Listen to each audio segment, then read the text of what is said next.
There is a podcast that lies between the imagination of two simple-minded earthlings.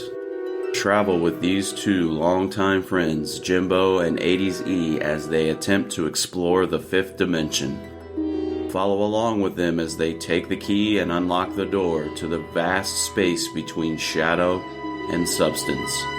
This podcast is one of trivia, of insight, and of sounds and ideas from one of the greatest television shows ever produced. You are embarking on a timeless journey. There is your signpost up ahead.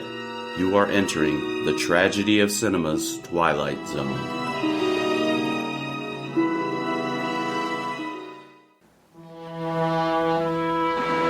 Wintry February night, the present. Order of events, a phone call from a frightened woman, notating the arrival of an unidentified flying object. Then the checkout you just witnessed with two state troopers verifying the event, but with nothing more enlightening to add beyond evidence of some tracks leading across the highway to a diner. You've heard of trying to find a needle in a haystack? Well, stay with us now and you'll be part of an investigating team whose mission is not to find that proverbial needle. No, their task is even harder. They've got to find a Martian in a diner. And in just a moment, you'll search with them because you've just landed in the Twilight Zone. All right, guys, welcome back to the Tragedy of Cinema, the Twilight Zone series. I'm your host, Jimbo, and joined again by the real Martian. Yes, 80s E coming to you from a diner on the northwest side of Indianapolis. Don't lie, it's probably a White Castle over there. It's actually a closet inside my house. This is true. We've talked about that before. Yes. So today we'll be talking about Season 2, Episode 28, Will the Real Martian Please Stand Up? And I know Eric and I both have differing opinions on this one, so it's going to be a fun one as usual. Yep. I will say this. Even though this is a more serious episode, I would say that the comedy in this works for this episode. Usually when Twilight Zone tries to do comedy, it's terrible. But this has some funny stuff in it if you pay attention and listen throughout the whole episode. So without further ado, Eric, let's take it away. Okie doke. This is the Twilight Zone, Season number 2, Episode 28, entitled Will the Real Martian Please Stand Up? It was directed by Montgomery Pittman. It was written by Rod Serling. And its original air date was May the 26th, 1961. And, of course, we all know that brings us to our most beloved segment in the program, in which we call On This Day in History. All right, for On This Day in History, for May the 26th, let's go to 1963 and the 15th Emmy Awards. Wow, it was only the 15th Emmy Awards. The Dick Van Dyke Show. It won for Outstanding Program Achievement in the Field of Humor for the 15th Emmy Awards. All right. Jimbo, you a fan of the Dick Van Dyke Show? It was all right. It was all right. Dick Van Dyke in general. Did you see him the other day? I think they toured him around Disney World. Where the barbershop quartet sang to him? Yeah. Yeah, that was pretty cool. But, I mean, I liked him in Mary Poppins. He's okay to you? Yeah, he's just okay. He's kind of over the top, you know? Yeah, he's got to be close to 100 by now, or maybe he is 100. I know he's rapidly approaching 100, but so that was kind of cool to see him, you know, get a tour around Disney World and the Barbershop Quartet. I think it was sort of like a remake from the Mary Poppins movie. Yeah, they sung. But moving on, they sung the "It's a Lovely Day with You, Mary" or whatever when he was in the red and white striped in the hat from Mary Poppins. Yeah. All right. There wasn't a whole lot as far as, you know, on this day, information, trivia, if you will. But I do have some birthdays, some famous birthdays. So on May 26, 1907, the Duke, John Wayne, was born. All right. So May 26, 1907. My grandpa's probably mad at me in heaven right now for saying boo to the Duke, because that was his favorite. All right, well, maybe you'll like this one. So, May the 26th, 1913, Peter Cushing, the English actor, that's right. Famous for Star Wars, that's right. Tarkin. Yeah, so he was born in 1913. And then May the 26th, 1939, we have Brent Musburger, American sportscaster, CBS Sports, the NFL Today, ESPN, ABC, and et cetera, et cetera. He's been on various sports television broadcasts. All right. Here's another outside of TV and movie trivia for May the 26th, 1927. So we're going back a little ways. The Ford Motor Company. It produces the last Model T Ford Tin Lizzie. It was the 15th millionth Model T. Wow, 15 million of those things. So they sold their last one in 1927, and it was called the Model T Tin Lizzie. Do you know why it was called the Tin Lizzie, Jimbo? Do you have any idea? I'm assuming because that's what Lizzie Borden drove around after she axed up her family. Is that right? No. No? Okay, but, what about wasn't the Lizzie the milk, the cow and the milk, wasn't that like the Lizzie milk? That was Elsie, wasn't it? I took a shot. Well, we've got everything on this podcast, so I'm going to give you a little background for this Tin Lizzie, all right? We're a variety show here. So back in the old days, in 1922, there was a championship race held at Pikes Peak, Colorado. Have you ever been to Pikes Peak? Nope. No, me either. So back in those days, they would have races, for the various car companies would do races. So this guy named Noel Bullock, he was entered into the race, and he called his Model T the Old Liz. And since Old Liz looked worse for wear as it was unpainted and lacked a hood, and many spectators compared Old Liz to a tin can, it got the name Old Tin Lizzie. So I saw that name, and I was like, I'm going to do a little digging on that. So the old Model Ts were called Tin Lizzies because of this guy, Noel Bullock's race car, basically, at Pikes Peak. So there you go. Did it say why he named it Lizzie, though? Is it like his wife or his mom or something? No, it doesn't say. He just named it Old Liz. That's what this article says. So, in 2021, finally, Amazon, and this is May 26, 2021, Amazon says it will buy the 97-year-old film and television studio Metro-Goldwyn-Mayer for a whopping $8.45 billion. So they shelled out a lot of money. I don't know if that deal went through. I never heard it, but that doesn't mean anything. So apparently they had a deal to buy in 2021 Metro-Goldwyn-Mayer for $8.45 billion. I wonder, a lot of cash. I wonder if that's where Amazon Prime Video got most of their catalog. I would assume that would be a good assumption. Yeah, definitely. All right, so just to wrap up a few minor details back to our episode, let's talk about the production cost for this episode. It actually came in under normal budgetary numbers. It came in at $44,750.80, and that probably was due to the fact there really was only one set, and that was inside the diner that had to be built. And when we adjust that for inflation, again, it's about tenfold. It's $460,000, $485.73. So $460,000 for this episode. When we put it in today's dollars, a couple of dates to be mindful of. The dates of rehearsal. Only one day of rehearsal for this episode. April the 3rd, 1961. But we have 3 days of filming. The April 1961 would be the 4th, 5th, and 6th were the dates of filming in April of 1961. And that concludes the preliminary items in the episode. Will the real Martian please stand up? Jimbo, will you please take the cast? Sure. Basically, there's only, probably about 10 people in this cast list, but they all play a central role. To me, this episode is more of a clue, like who done it, or who is it, type of thing.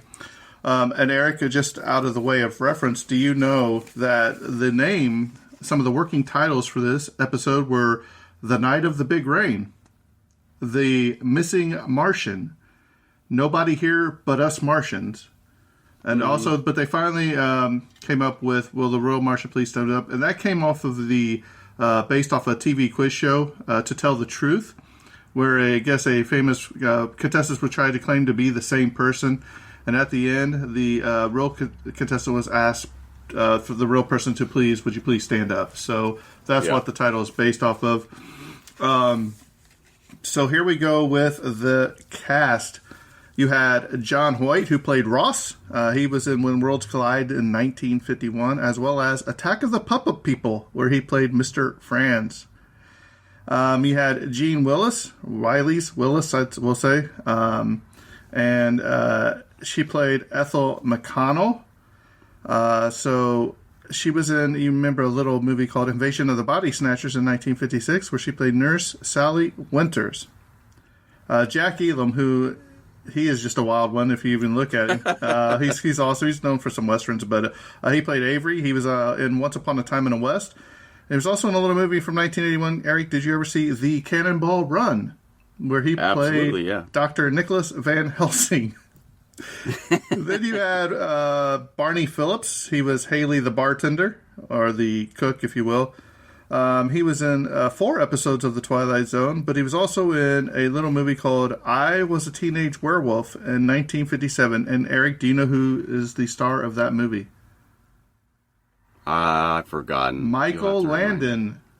Oh, right. Known as Paul from Little House on the Prairie. John Archer played Trooper Bill Paget. He was in White Heat in 1949. He was also in the Elvis Presley movie Blue Hawaii, where he played Jack Kelman. William Kindis, he played Olmsted. He was in The Twilight Zone.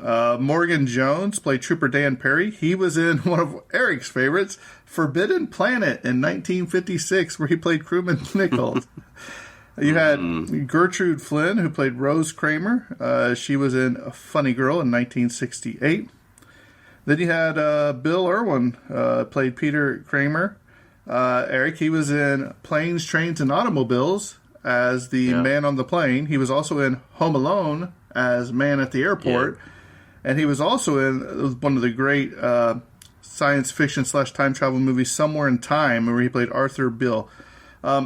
Basically, when you look at his IMDb page, basically it just says, like, I think there's one that says 77-year-old man. Everything was man, you know what I mean? So he was more of an old man character actor. He also was in an episode of Seinfeld, too. Like you said, he was playing a grumpy old man in that episode, too. So right. That was kind of how he was typecast later in his acting career. You had Jill Ellis, where she played Connie Prince. The funny thing about her is I couldn't find hardly any. There was like no information. This was like the only thing she was ever in. I couldn't even find like a biography on her. It was like blank. I was like, well, good for you, Connie. You had Ron Kipling, who played George Prince, which was Connie's husband. He was in The Twilight Zone. And then, yes, you had the legendary Rod Serling, which obviously created The Twilight Zone, wrote a lot of The Twilight Zones. And I will say that when he appears in this is an excellent cameo by Rod at this, one of his more famous ones, I would say. One of the beautifully well done. So that is your cast of The Twilight Zone. All right. Thank you, Jimbo. Let's talk about the plot for this episode. After an anonymous phone call about a spaceship that crashed in a frozen wood, 2 police officers find evidence that the event really happened. Apparently, one alien had walked away from the spot. They walk to a nearby highway cafe. They find a bus with 7 passengers waiting for the reopening of a snowed-in bridge. However, the driver says that he only has 6 passengers, or only had 6 passengers when he parked the bus. While interrogating the travelers, weird things happened in a diner, with the lights switching on and off and the turntable turning on and off. So with that, all right. So when we get to the actual episode of this opening shots of the episode, we're it's interesting, and I have this in my trivia, I think, somewhere along the way, that I don't know about most, but a lot of the money was spent on snow for this episode. Did you think it was real snow, or did you think it was like asbestos? I don't know what they used. I think they used to use... I thought I read somewhere that they used to use soap. So, yeah, I don't know. Some kind of soap and fan system that they used to use, but... I'm jumping ahead, but the soap actually costs like $600. I'm saying soap, I mean snow. The snow that they use was like $600 of the budget, which was a lot. So the opening shots are like scenery shots. It kind of sets the mood, and the snow is falling in the woods, and you have that electronic wobbling sound from the old 60s sci-fi movies. They use that sound to illustrate the UFO or whatever. And then a hard, loud cracking crash landing sound. And then the next cutaway is of the two troopers, and they're checking on an earlier report about a UFO in the area of Hook's Landing. So someone's called in an unidentified flying object episode. And so the trooper, gets on his CB radio and calls the base and explains that they're checking it out. And they see that there are trees that are knocked down and that something has hit the pond, and it's probably a meteor. But hold on, one of the troopers says that there are footprints here. So the troopers see a bus in the distance in front of a diner, and they want to make sure or try to find out where those footprints lead. Did you happen to notice the name on the bus? Yeah, we get to that in the trivia too. I guess it was a Cayuga, which was the production company for the Twilight Zone. It's always snuck in there somewhere. Yeah, it was on the side of the bus. I guess maybe in the original cut you couldn't see it when it was originally aired, but they remastered it or put it on Blu-ray and somehow digitally enhanced it maybe or something. I think I read somewhere, and so that you could see the actual Cayuga on the side of the bus after they, remastered it. So the troopers decide they're going to head over, and they want to find out where those footprints lead. And then, as you discussed earlier, Jimbo, Rod steps into frame out from in front. He was actually in front of a very large stone. I thought that was cool. So the troopers sort of, the camera pans, and the troopers kind of go behind the stone, and then Rod steps out and does his famous intro. And that was a really good intro. And of course, I'll stick the intro segment into the episode here. Then the next scene opens. This is like scene 4. The troopers are outside, and this is the part where they pass the bus, and Jimbo referenced earlier.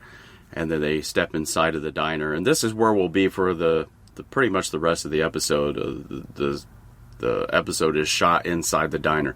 I really like the cinematography here as they enter. The camera pans from one side of the cafe to the other. I thought that was a neat effect, taking in all of the passengers and their various characteristics, what makes them unique. And I will say up front, there isn't a whole lot that I wrote out. Usually I write an outline for these episodes and sort of follow them. But for this episode, really the dialogue drives the episode. So unless we were to, speak each part, it's kind of hard to describe the episode because really it is heavily driven by the dialogue. So you kind of have to watch it. But I will hit some high points as we move along. I did like the camera work. So as the troopers come in, I think it's the lower end rank trooper, not the head trooper, says that there's the bridge up ahead and it's impassable. He says ice flow is stacked up against it, another pound of weight, and it could be driftwood. So all of these people here in the diner or the cafe are sort of stranded in the cafe because the roads are impassable because of this huge snowstorm. But the troopers sort of have a different agenda because they are aware of the report of the UFO and the footprints lead to the diner. So they sort of have a different agenda here in trying to figure out who the real Martian is. There a real Martian in this diner? And so it's a series of interrogation questions by the troopers, right? Let me ask you a question. Sure. What were they going to do if there was a Martian there? If they caught him? Well, yeah, if there was a Martian there, obviously he survived a UFO crash. You're not going to be able just to take this guy in for questioning. Yeah, that's a good question. The passengers they're stuck. The trooper says they're probably going to be here till morning. You need to get some hot food in you.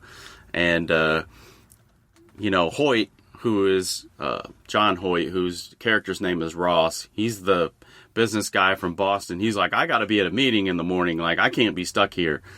Yeah, and the senior trooper, Paget, asks the bus driver if he has a manifest. So there's 6 people with the bus driver included, right? So he asks the driver if he has a manifest, and the bus driver's like, dude, what do you think is parked out there, a 707? He's like, I don't have a manifest. I don't have people's names or identification. I got a 14-year-old bus that I'm just happy to get any work. You know, they told me to pick these people up here, and I'm taking them from Hook's Landing to wherever they were going. And but he is certain of one thing, that there were 6 people that got off the bus and entered the diner, or at least there were 6 people that entered his bus when he took off. But that raises a dilemma, because now the trooper says, well, there's 7 people. That's a big problem. There's 7 people in the diner. One of them didn't get off the bus. So now the trooper's job is to try to determine which one of those 7 in the diner is connected to the UFO crashing. And that's where we launch in to the... I mean, I will say one thing about the episode. I didn't really necessarily like it as much as most other people, but the dialogue is great in this episode. It drives the episode. And, yeah. So the troopers, again, are trying to figure out who is from the UFO crash landing, which I had to go back and watch again. The troopers basically say that someone called in about an unidentified flying object, and now he's talking to Haley, the barkeep. And he doesn't actually use the word UFO, but they deduce. That's another thing that's interesting, that all the people deduced that it was a flying... I forget who said it. I think it was the old man. I forget his name. Kramer, Peter Kramer is his character's name in the episode. He says some kind of saucer or something. So I thought that was interesting, that they automatically jumped to the conclusion that it was a flying saucer, and it couldn't have just been like a regular airplane that someone heard that could have crashed, landed. It was automatically, oh, well, it's a UFO. And I think that was intentionally done probably by Rod, to move the episode along, that these people come to the conclusion, well, it has to be a UFO, and then from there they go, well, it has to be a Martian, or they called him a monster, well, it has to be someone from outer space and another planet. That was kind of cool how he kind of tied that all up in a quick fashion. I wish it would have been, I think it would have been better if it was an hour-long episode. And sorry, I'm kind of off on a rabbit trail here, but because they could have extrapolated those characters out, they would have had more time to... I don't know, Jimbo, what do you think? I felt like it was like a 12 Angry Men type scenario. Well, pretty soon you're going to start... the one lady suggests, hey, well, all you have to do is couple the people off. You put all the couples together, and then the rest are your suspects, if you will. Right. But even then, the one lady, the newlyweds or whatever, she's like, hey, didn't you have a mole on your chin? He's like, I've never had a mole on my chin. And then you have the older couple who'd been married, 25 years or whatever, and they start arguing. So, but I think for the time limit they had, I think it was really well done. If you went even an hour long, I think you could have dove more into that, where the couples, kind of turned on each other and started showing some other things. I think it could have been fleshed out a little bit more, sure. Yeah, exactly. But suspicions are flying, just like you said at this point. Like, the trooper is, again, asking Haley, the bartender, has there been anybody in here before the bus stopped, right? Because maybe this person just wandered in off the street or whatever, and they've been in the cafe, and the other people on the bus didn't recognize them. And Haley says, no, I haven't served anybody since 11 o'clock this morning. I figured the whole bunch got off the bus. He said the only thing coming down from the sky has been snow all day. Like, I didn't hear any crash or anything suspicious or mysterious in the area. And just about that time, the trooper walks over to, what's her name, Miss O'Connell or McConnell? I think it's McConnell, the dancer lady, and he says, can I get some identification? And at that time, the jukebox turns on automatically, right? And let me just go over a few of the phenomenon, I guess, if you will, that happened. So the jukebox turns on, the lights flicker, And I'm going to say, I've heard other people say that there were ashtrays that exploded, but I think they were actually sugar bowls that exploded. You have to go back, and they flipped over. So they were just like little bowls that, your grandmother used to put sugar in. They looked like they exploded and flipped over.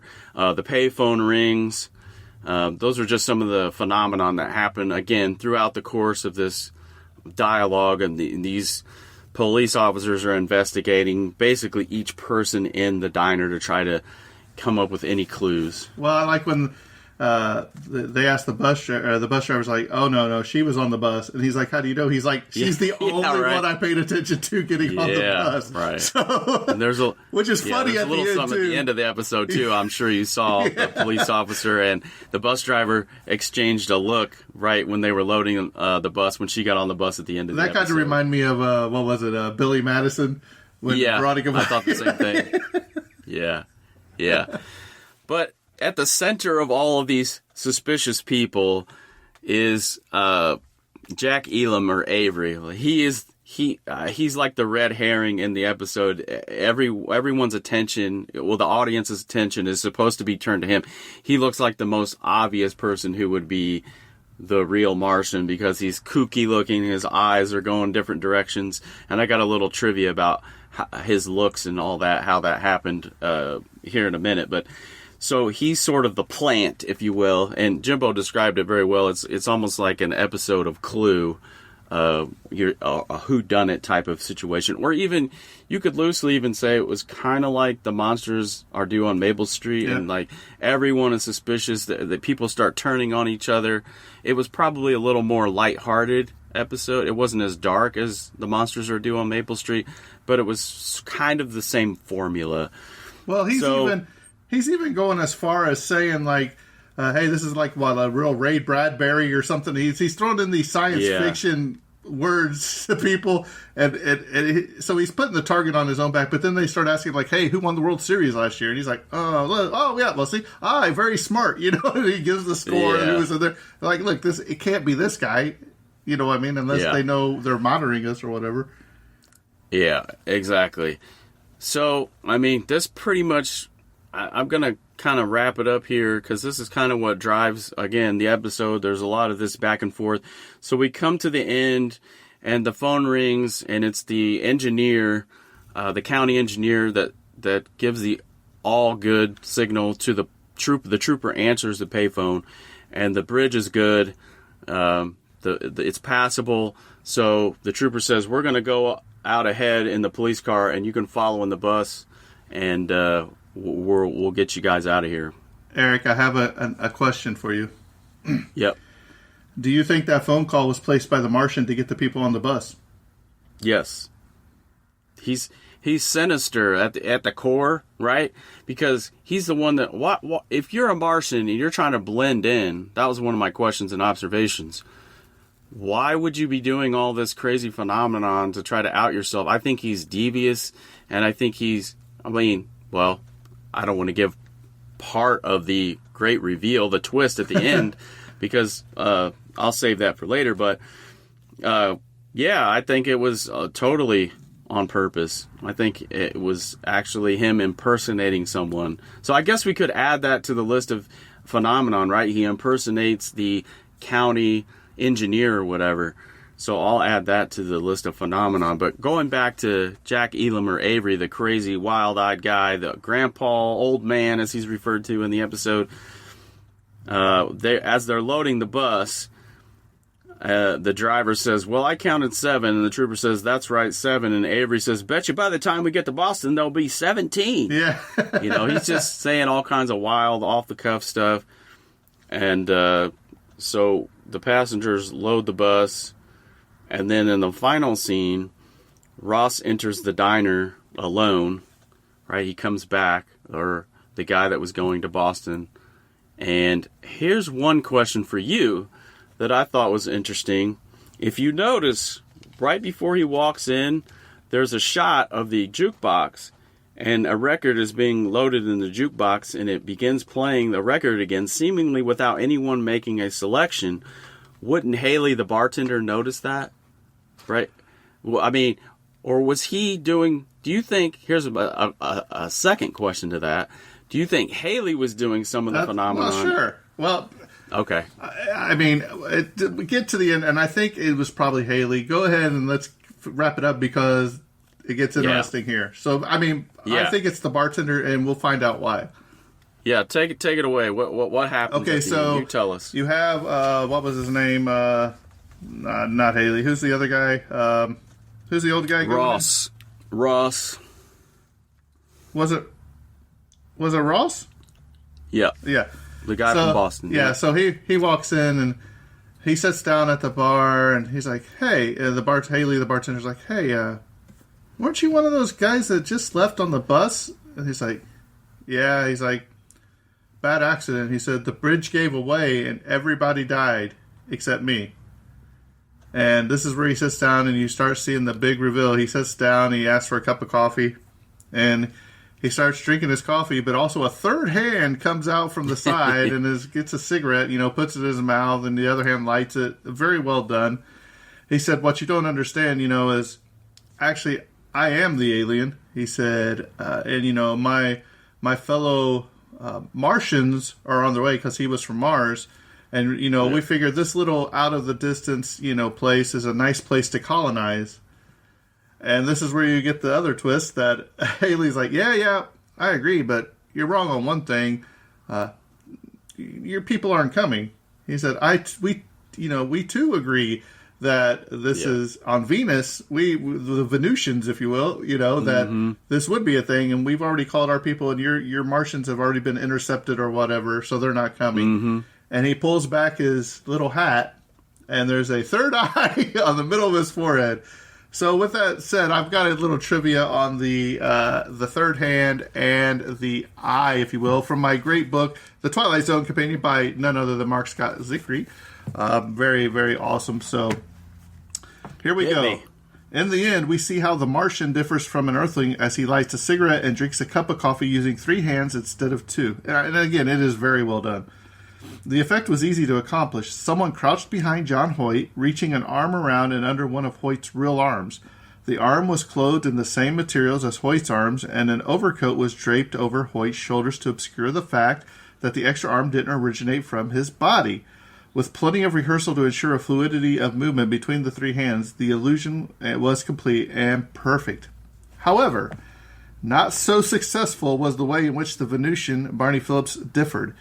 In the end, he pushes back his soda jerk's hat to reveal a third eye. Unfortunately, it looked pretty much like one you might buy in a joke shop. It didn't come that easy, though, Barney Phillips reveals. Quote, "They had run a wire over my head concealed in my hair, and one of the property men was concealed behind me, manipulating the trigger on the wire to effectuate the rolling of the eyeball in the socket. They had done a very big makeup job. They made a cast of the eye socket.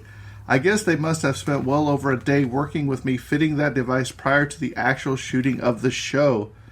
Says Buck Houghton of the Third Eye, "We tried that 2 ways. We had the actor with an eye in his head, and we were also going to try it with a double exposure. But the double exposure didn't work at all because you couldn't still see through it, and it wouldn't have allowed for hardly any movement. But we could have had it blink, which we couldn't do it with the other one. In spite of its failings, the third eye definitely had an impact," says Barney Phillips. Every time that particular segment is televised, without exception, the next day I'm greeted by some total stranger along the ways who says, 'My God, where's the third eye?'"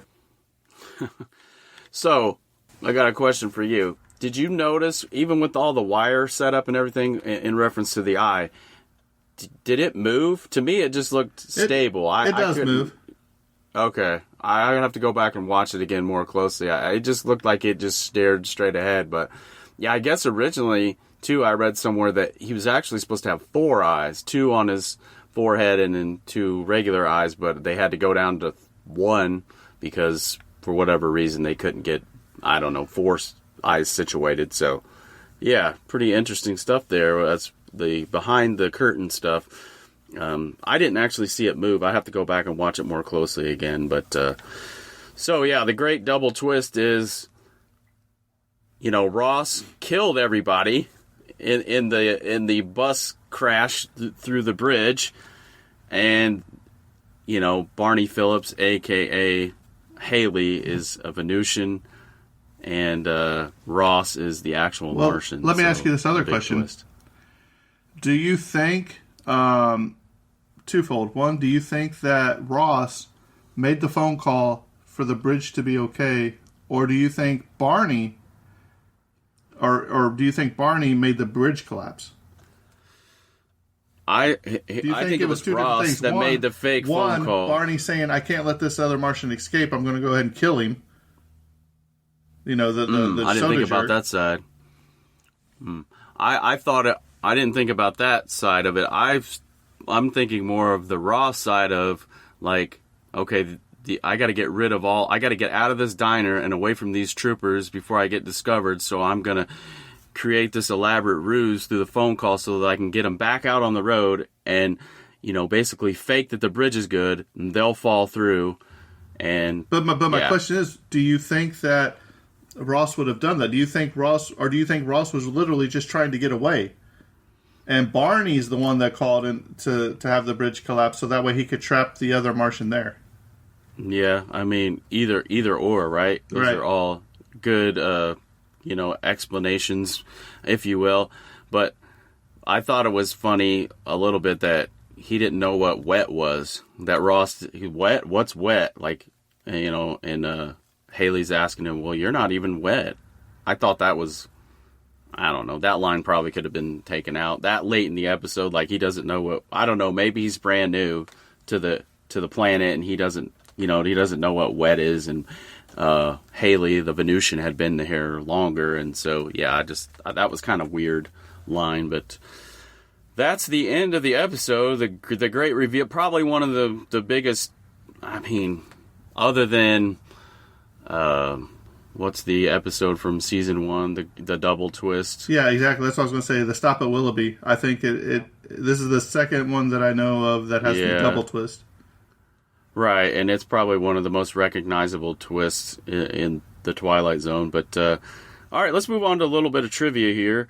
So, near the start, just after Rod Serling's intro, the bus company is glimpsed on the side of the bus. We talked about that, Cayuga Bus Company. I'll strike that. We've already kind of talked about that throughout the episode. After the bus driver realizes that he doesn't know who boarded the bus, Avery, the kooky, older-looking man at the counter, claims, "She's just like a science fiction. That's what she is, a regular Bradbury." So Ray Bradbury later wrote the season 3 episode, Sing the Body Electric, in 1962. So Ray Bradbury was a contributor in the Twilight Zone in season 3. And I think, Jimbo, you touched on this a little bit at the beginning. The young married couple, played by Jill Ellis and Ron Kipling, had a very short screen acting careers. Jill Ellis appeared in nothing else, making this her only credit, while Kipling was in only 2 other television guest spots. So the guy only had a total of 3 spots, and Jill here only appeared in this episode of The Twilight Zone. All right, like I said before, we are a podcast of everything. We've got trivia, we've got Model T trivia, we got baseball trivia here. So here's a baseball trivia point for all you baseball fans. In one of many baseball references by Rod Serling throughout the run of The Twilight Zone, the state trooper asked the old character at the counter who had won last year's World Series. Avery, Jack Elam, correctly answers the Pittsburgh Pirates 4-3 over the New York Yankees. This shocking upset by the underdog Pirates was completed by Bill Mazeroski's famous home run in the bottom of the 9th inning of Game 7.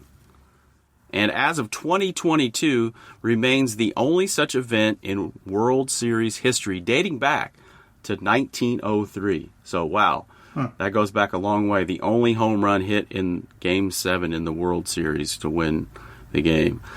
Bill Irwin, who plays one of the bus passengers stranded at the diner, would 33 years later receive an Emmy nomination for playing the grumpy old man on Seinfeld in 1989. I talked about that a little bit. Bill Irwin apparently is the only actor to appear in both The Twilight Zone and Seinfeld. So those 2 shows respectively. Jimbo already talked about this in the initial draft dates. And how the title was derived from the spin-off popular television game show To Tell the Truth. The episode only required 2 sets. The interior of the diner, stage 19 on the MGM lot, and the highway countryside, stage 11, which also included the exterior of the diner.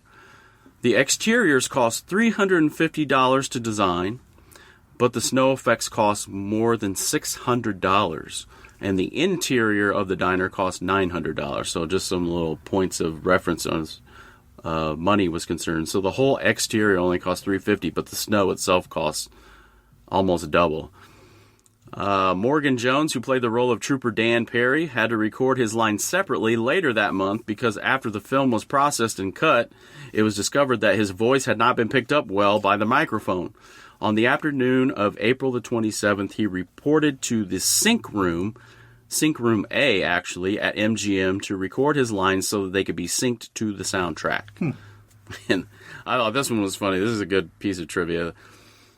Jack Elam, who played the kooky old man, did not require much makeup for his role of the eccentric loon.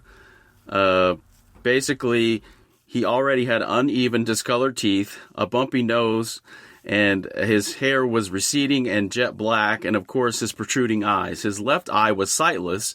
This was due to a boyhood fight, as a result of a boyhood fight, and was gifted to give the appearance that he was always looking over his shoulder, while the right eye appeared to be looking down or jabbing, like a jabbing finger looking down. The purpose of the role, obviously, was to add the element of mystery to his character and give the audience someone to suspect as the alien.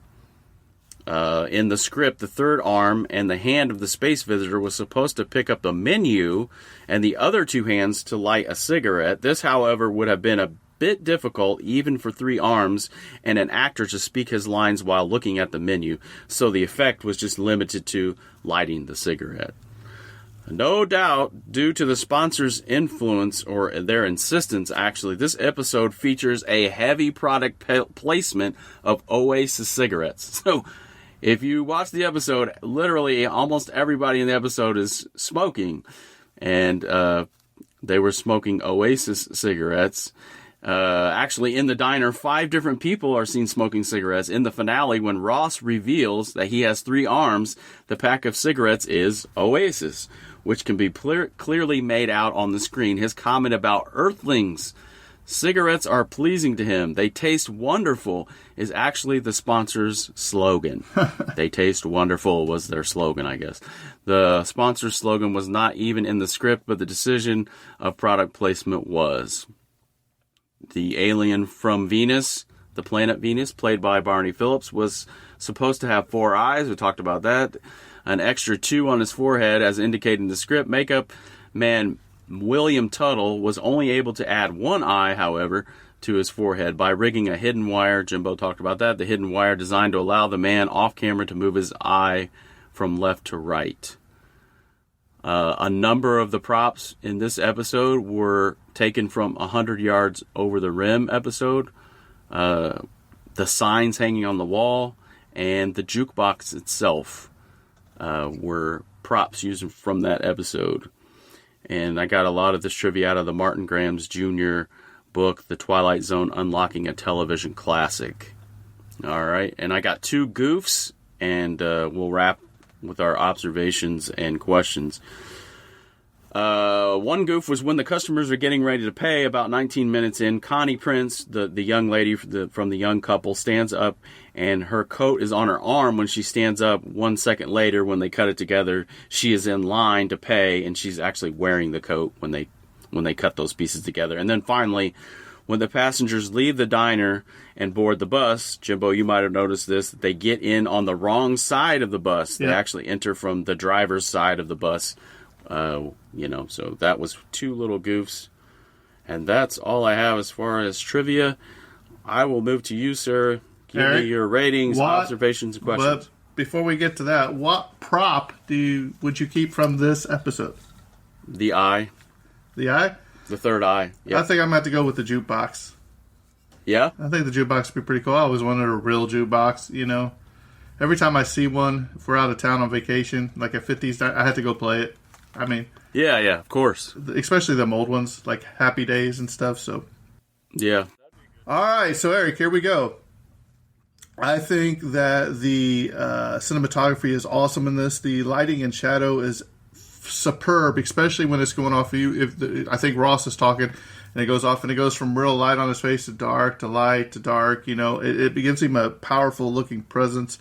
I like how they did the jukebox. I like how they did the snow. I like how Rod Serling came from behind that rock at the beginning, from some shadow into light. I think the acting is really well done. I mean, Jack Elam's character, even though he may be annoying in this episode, it was the red herring that this episode needed.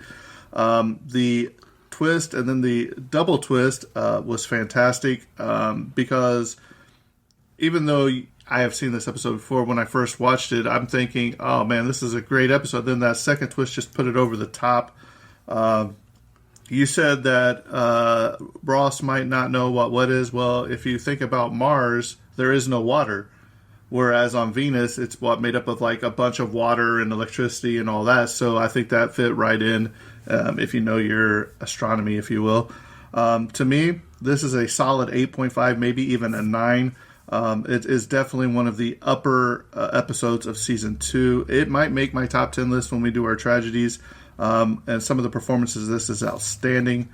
I think that overall, from especially after that last episode we did, this is heads and shoulders above this, and this is one of the times, maybe one of the only times, besides Mr. Dingle the Strong, that when they use comedy, it actually worked. To me, this was a serious episode with a little comedic twist. I think it was outstanding. So for that, I will give it an 8.5, closer to a 9, if you will, for this episode for me. So Eric, let's hear your rant on why you didn't like this episode. No, it's not a rant, and I really can't put my finger on why. I think I've actually covered all my questions and observations throughout the episode. I appreciated the dialogue very much. And again, I felt like this was a lighter version of the Monsters Are Due on Maple Street. I thought that was a better episode overall. I don't understand why it gets such a high rating. I'm coming around, I guess, to it. I can't say it's an 8.5 or a 9.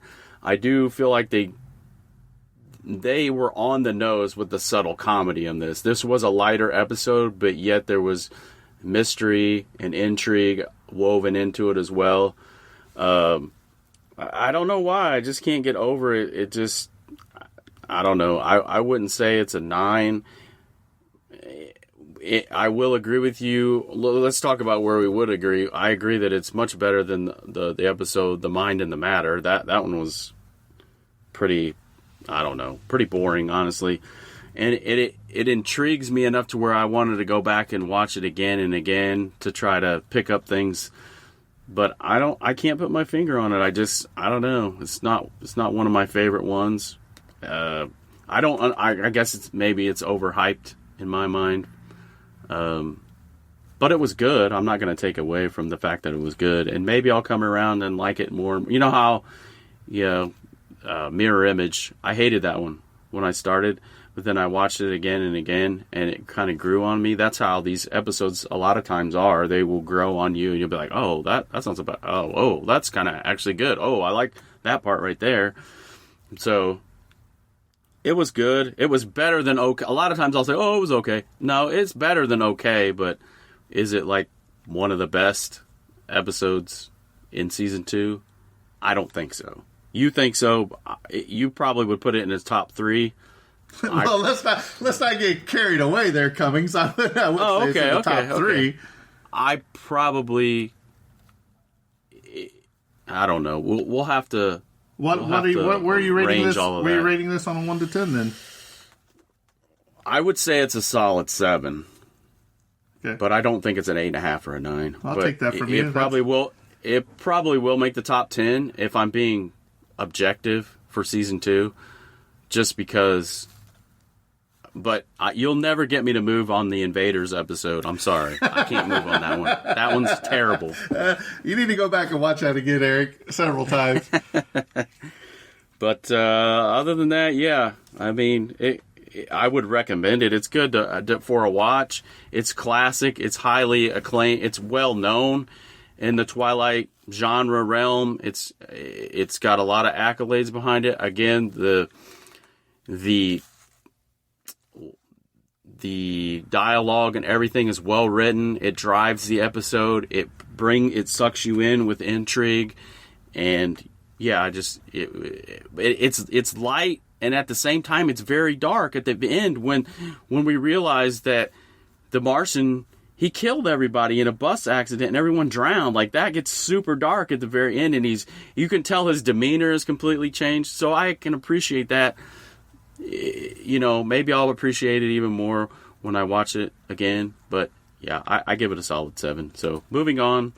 Anything in closing remarks that people need to be aware of? We are going to plan the tragedies, right? We are coming down to the last episode of season 2. I think the next one is the Obsolete Man or something like that. Yep. And it is the last. I love that episode. Well, here we go again. You won't, yeah, but I love that episode. Here we go again. So, yeah, and then we will be doing our tragedies for season 2, which is going to be a lot of fun. I still personally like season 1 a lot better than season 2. I think Eric might disagree. I just think it has more memorable scenes, more classic episodes than season 2, but we'll talk about that in our finale. So look for that. And hopefully by then we'll start trudging on to season 3. Yep. And I wanted to mention that I want to be a part of our reflection episode, if you will, on our live show. I can't wait to get together with you guys. Maybe we'll have like a little Friendsgiving or something, me, you, and Kyle, and we can reflect on our fun night. That episode's going to be fun. Well, Eric, you got to remember, by the time you get this edited, it'll probably be over and done with, and probably be way past Thanksgiving. And probably that's true. Hopefully already have that episode recorded by the time this comes out. Well, yeah, our timelines get a little messed up, but I just wanted to mention that in close. Maybe we'll put this one out before we put that one out. I don't know. Yeah. All right. Well, if you'd like to reach out to us, we are thetragedycinema@gmail.com. You can join us on our Facebook group where we have a lot of fun. Anything else, Eric, before we wrap it up? Nope. All right. I think this episode's coming to close. That's a wrap. And cut. Incident on a small island, to be believed or disbelieved. However, if a sour-faced dandy named Ross or a big good-natured counterman who handles a spatula as if he'd been born with one in his mouth, if either of these two entities walk onto your premises, you better hold their hands, all 3 of them, or check the color of their eyes, all 3 of them. The gentleman in question might try to pull you into the Twilight Zone.